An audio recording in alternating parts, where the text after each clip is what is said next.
man is back. Oh, okay, Jay, boys, do it again. Oh my gosh, the ring got messed up. This is a 5 out of freaking 5. It is beat making time. Next week is E3 week. My album comes out next week. I have delivered. Something is true, something like that. Oh, look at that, my God. This is your boy. Alright, ladies and gentlemen of the YouTube citizens, y'all know who this is. This is your boy Dash the True Inferno.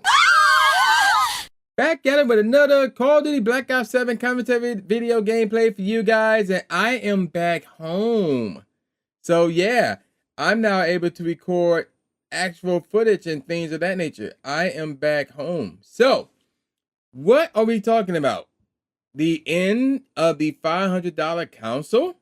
That's what we're talking about here, potentially. So, what's going on here? So, this is from Game Gadgets, or GamingGadgets.com, and their title for this article is End of the $500 console. Xbox CEO warns a hardware crisis. That was a quote, hardware crisis, end quote, and hints at new pricing models. So let's take a look at this real quick. So, this was posted earlier today. This is June 10th, by the way. The traditional video game console generation model is starting down, or is it starting? No, it's staring down a full-blown economic wall. In a transparent interview with Fortune, newly appointed Xbox CEO Asha Sharma candidly addressed the ballooning manufacturing cost plagiarism hitting the tech market, noting that several shortage in memory and storage have triggered an industry-wide hardware crisis. And again, hardware crisis was quoted and things of that nature. With component prices scaling exponentially, Sharma warned that if Microsoft were to pass traditional development costs directly down the pipeline, future hardware ecosystems would become entirely unviable for everyday consumers. The storage crisis, memories prices skyrocket. So that's the subtitle right here. The core, or not subtitle, I guess that's like the title of a paragraph or so. The core of the problem lies within the global microchip supply chain, where heavy server demand for AI data centers have driven up the cost of premium RAM and high-speed solid-state storage, SSDs. According to Sharma, these components traditionally make up about half of a console's manufacturing cost, but are currently experiencing massive compounding price leaps. Faced with these numbers, pushing out a standard closed box console under old school retail strategies would force price tags up in the thousands. A threshold Sharma notes mass audiences, that was a quote, mass audiences, simply cannot afford. Next title. Redefining Project Helix Premium Power meets open ecosystems.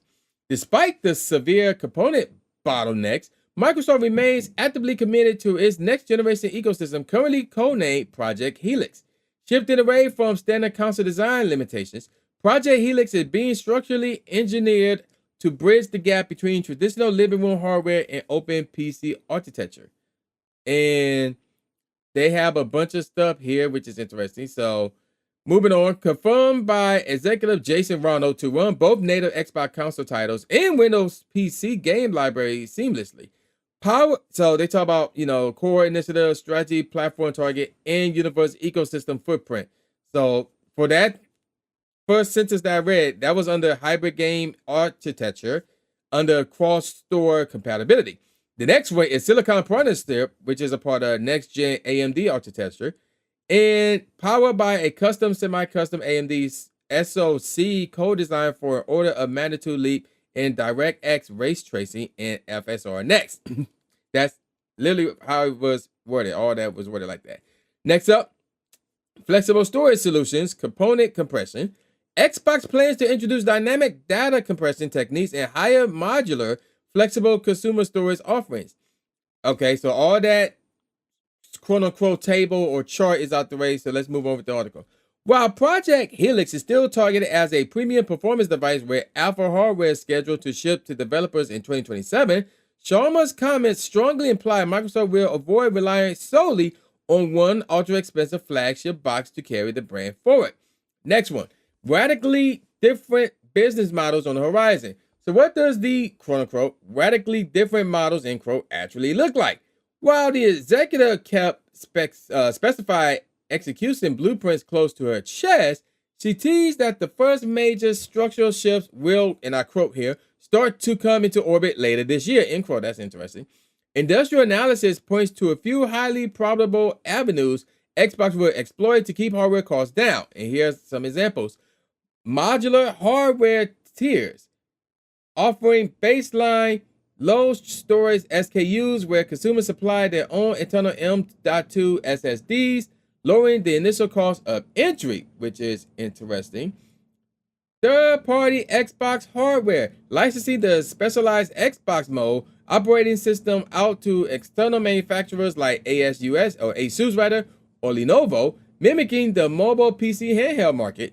And then there's subsidized ecosystem plans, expanding heavily on cell phone style financing models like Xbox All Access, or offering cheaper hardware heavily locked to digital storefront subscriptions. So there's that. Here's a quote from Asha Sharma right here. I think we reached a point where it would be hard to imagine that mass audiences can afford thousands of dollars to spend on a console generation. And so I think we'll start to see radically different business models that we never expect to start to come into orbit later this year. There's material work to do to make sure that it is available to the people that wants to play, end quote. Now, moving on. That's tacking back towards platform health. The pivot in hardware strategy follows a broader business reset inside Xbox. This is a long article, but we're almost done. Sharma openly admitted that the platform's current financial health, quote unquote, isn't particularly healthy. That's the end quote, by the way.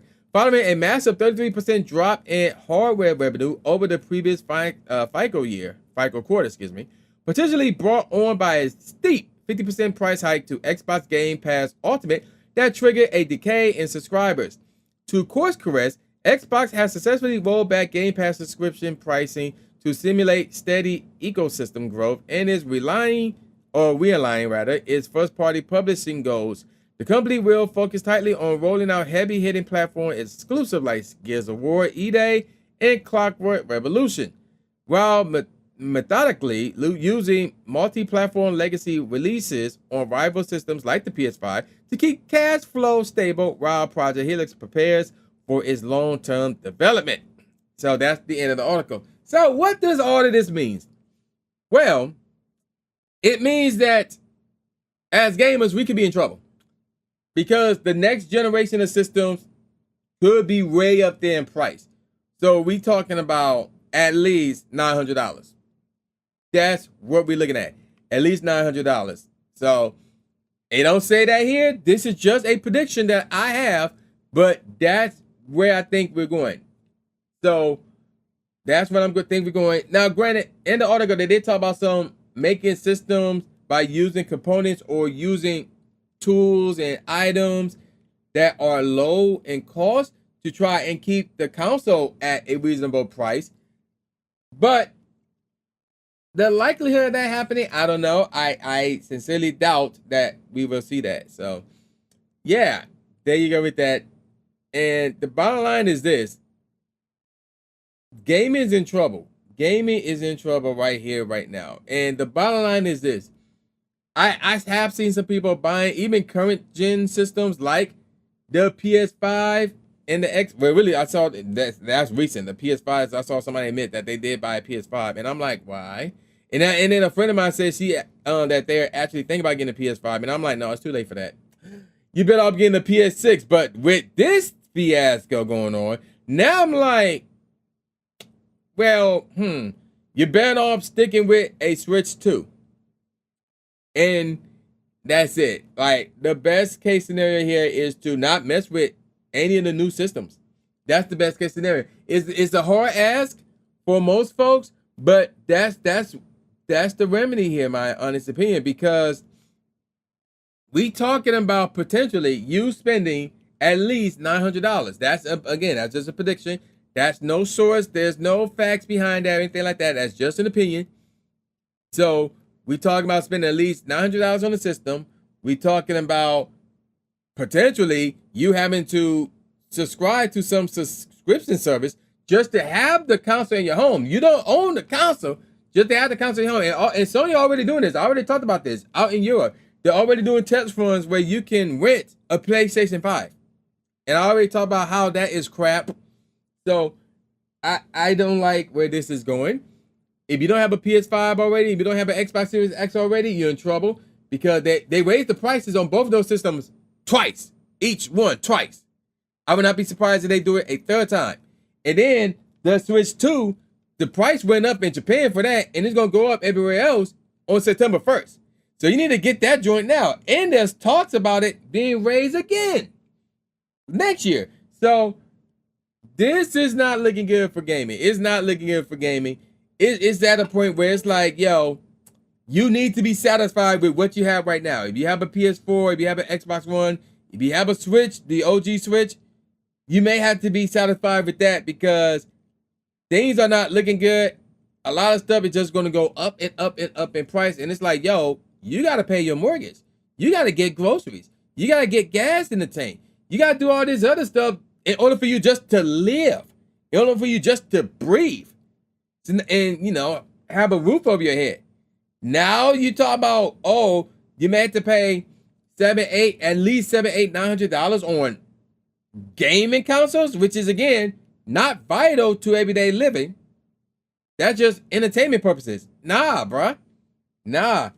You better off getting a PC, building a PC from scratch, actually, and going from there. And I know that's going to be expensive, too, but that would probably be your best case scenario because with the way things are going right now, it's not looking good.